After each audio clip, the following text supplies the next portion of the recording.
పోసాని కృష్ణమురళి మందు కొట్టరా? కొట్టరు అవునా? కొట్టరు. షాకింగ్ చాలా మందికి. మీరు మీరు అసలు చాలా మంది తెలుసు. మీకు కోపం రావచ్చు కానీ మీరు మామూలుగా ఇంటర్వ్యూలో కూడా మందు కొట్టే ఇంటర్వ్యూ ఇస్తారేమో అనే ఒక ఇంప్రెషన్ ఉంటుంది బయట. ఓ అవునా, ఆ. ఎంత అదృష్టం.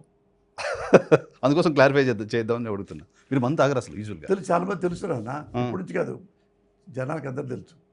ఇప్పుడు తాగుడు అలవాటు ఉంది అనుకో, చెప్పడానికి ఏమొచ్చా? ఏమొచ్చి అంతే. ఎందుకంటే గవర్నమెంటే కదా లైసెన్స్ ఇచ్చింది.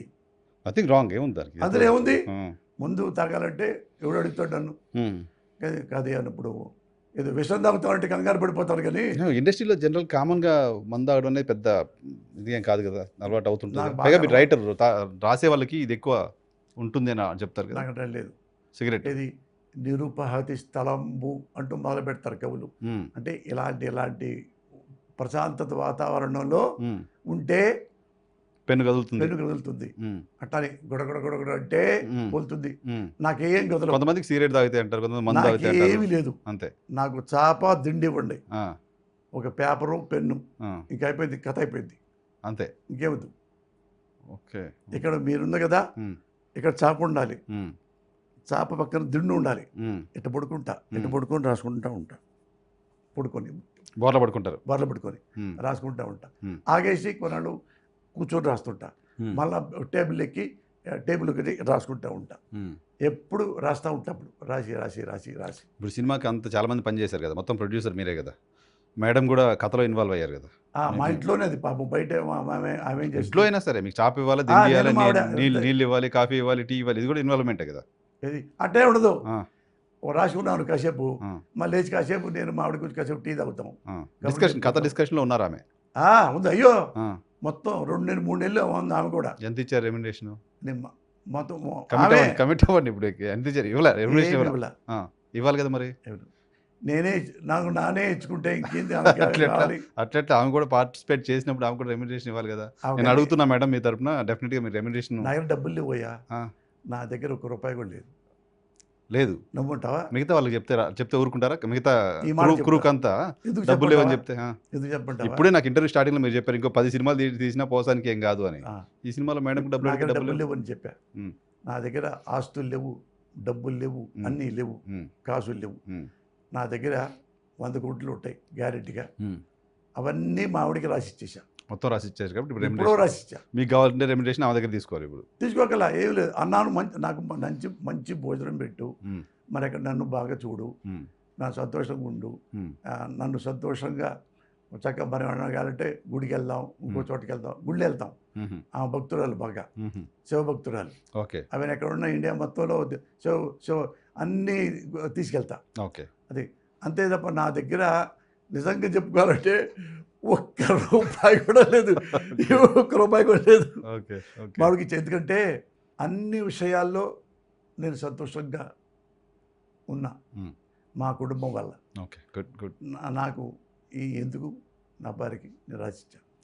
నాకు ఎందుకు అంది. టోటల్ ప్రాపర్టీ మేడం తీసుకెళ్ళి రిజిస్టర్ ఆఫీస్కి వెళ్ళి రిజిస్టర్ అడిగారు, ఎందుకు మొత్తం పెడతారంటే నా వైపుకి పెడతారండి. ఎందుకు అన్నాడు. అంటే మామూలేనండి. అంటే మీరు ఏమన్నా భయపెట్టారు మిమ్మల్ని? మీరు ప్రేమగా ఇస్తున్నారా, భయపడగారు? లే, ప్రేమగానే ఇస్తున్నాను మేడం అంటే. ఒక మేడం ఉందా రిజిస్టర్, సంతకం పెట్టి మావిడికి ఇచ్చారు. Good good good good good good. అయితే సరే, మీరు రైటర్ కాబట్టి స్పాంటేనిటీ ఉంటుంది కాబట్టి కొంతమంది పేర్లు చెప్తా, నాకు వాళ్ళ గురించి ఒక వర్డ్ చెప్పండి. చిరంజీవి గారు. చిరంజీవి గారు ఒకట్లో గొప్పతనం ఉంది. ఏం చెప్పినా చిన్న పిల్లవాడైనా సరే వినే తత్వం ఉంది. నెక్స్ట్ మహేష్ బాబు గారు. నియరెస్ట్ ఫ్యూచర్లో సొసైటీకి చాలా అవసరం కావలసిన వాడు. బాలకృష్ణ గారు. బాలకృష్ణ బోళా శంకరుడు. నాగార్జున గారు. Harmless fellow. Okay. Junior NTR గారు. జూనియర్ ఎన్టీఆర్ ఇంకా చాలా ఎదగాలి. జూనియర్ ఎన్టీఆర్ గారు సినిమా ఇండస్ట్రీలోనే ఉంటారా? మీ ప్రిడిక్షన్ అటేమైనా వెళ్తారా? సినిమా ఇండస్ట్రీలోనే ఉంటాడు. ఎందుకంటే ఉండాలని మీరు అనుకుంటున్నారా? ఆయన అక్కడే ఉంటారు. విజయ్ని మీరు అబ్జర్వ్ చేసి చెప్పారు ఆయనకి ఏదో అంటే అతను ఇక్కడే ఉంటాడు అని నా అంచనా. ఎందుకంటే ఆయన ఇండియాలో one of the tallest actor. No doubt. గర్వకారణం అది. ఇంకా అంటే పెద్ద ఎన్టీ రామారావును పోల్చకూడదు, దిష్టి కొట్టుది పిల్లోడికి, అంత స్టామినా ఉన్న మనిషి. Okay okay. రామ్ చరణ్ గారు? రామ్ చరణ్ చాలా good human being. Good human being. Okay. Very very good human being. Okay. Allu Arjun గారు? చాలా చాలా లౌక్యం తెలిసినవాడు. లౌక్యం తెలిసినవాడా? చాలా చాలా లౌక్యం తెలిసినవాడు. లౌక్యం తెలిసిన వాళ్ళు ఏ తప్పుల నుంచైనా బయటపడతారంటారు. లౌక్యం తెలిసి ఆయన జైలుకి పోయి రావాల్సి వచ్చింది పాపం. అది అది అది అది లౌక్యం లేక కదా. అది లౌక్యం చెప్పాగా. నాకు తెలిసిన మీ అబ్జర్వేషన్ మీరు చూసింది. నేను చిన్నప్పుడు చూస్తున్నా. చాలా ఎవరిని నొప్పించడు, ఎప్పుడూ నవ్వుతుంటాడు, నవ్విస్తుంటాడు. తనకు చాలా విజ్ఞత ఉంది. చదువుకున్న జ్ఞానం కాదు, రెండు ఉంటాయి. ఓ మనిషి దేశాన్ని అయినా చూడాలి, కోశాన్ని అయినా చూడాలి. కోశం బుకిష్ నాలెడ్జ్, దేశం జనరల్ నాలెడ్జ్.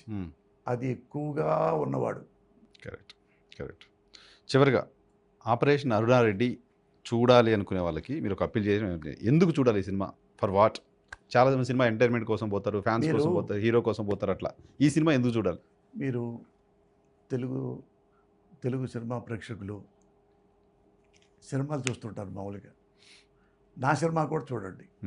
ఎందుకు చూడాలి అంటే వల్గారిటీ ఉండదు. ఫస్ట్ మీరు భార్య భర్త చేతిలో పక్కన కూతురు, చదువుకునే కూతురు, చదువుకునే కొడుకు, మీ 80 ఏళ్ళ ఒక అమ్మ థియేటర్లో కూర్చొని చూస్తే ఒక్క వల్గారిటీ కానీ, చీపు డైలాగ్ కానీ, ఎక్కడైనా విజువల్లో ఆక్వర్డ్నెస్ కానీ ఏమీ ఉండదు. ఫస్ట్ నుంచి ఎండ్ వరకు అలా చూస్తూ ఉంటారు. ఒక్క బ్యాడ్ డైలాగ్ కానీ అయ్యే ఉండవు. ఓకే. క్లీన్గా ఉంటుంది సినిమా. ఓకే. అది సోషల్లోంచి ఫ్యామిలీలోకి వచ్చే సినిమా. అందుకని ఈ సినిమా అంటారే చూడకపోతే ఇంజక్షన్ చేస్తే దాన్ని అంటారు, ఇంజక్షన్ చేస్తే ఏమైందంటే ఎక్స్ట్రా వేరే వేరే సైడ్ ఎఫెక్ట్లు వస్తాయి. ఈ సినిమాకి ఆపరేషన్ అరుణారెడ్డి సినిమా చూస్తే మీకు సైడ్ ఎఫెక్ట్లు రావు. తలనొప్పి, తలనొప్పులు అట్లాంటి చాలా బాధలు, ఇరిటేషన్లు ఏమి రావు. క్లీన్గా చూడవచ్చు. ఆల్మోస్ట్ సెంటిమెంటల్గా ఉంటుంది కదా, నీట్గా ఉంటుంది. సొసైటీ గురించి, పాలిటిక్స్ గురించి, ఫ్యామిలీ గురించి, వ్యక్తిత్వం గురించి, ఇవి నేను రాసుకున్నది ఈ సినిమాలో. ఆడుద్దా ఆడదా అనేది మీ దయ, పబ్లిక్ డిసైడ్ చేస్తారు. జూన్లో చాలా పెద్ద పెద్ద సినిమాలు ఉన్నాయి. ఎప్పుడు సార్ ఏమన్నా ఎప్పుడైనా రిలీజ్ ఏమన్నా అనుకున్నారా? అంటే మన చిరంజీవి గారి అబ్బాయి రామ్ చరణ్ తేజ, అది పెద్ద సినిమా, అది జూన్ 4 వస్తుంది. అది అయిపోయిన తర్వాత ఇంకేమైనా పెద్ద సినిమాలు 2-3 ఉన్నాయంట. అది అయిన తర్వాత చిన్న చిన్న సినిమాలు ఉంటే అది చేసుకుందామని ఉండింది. ఓకే.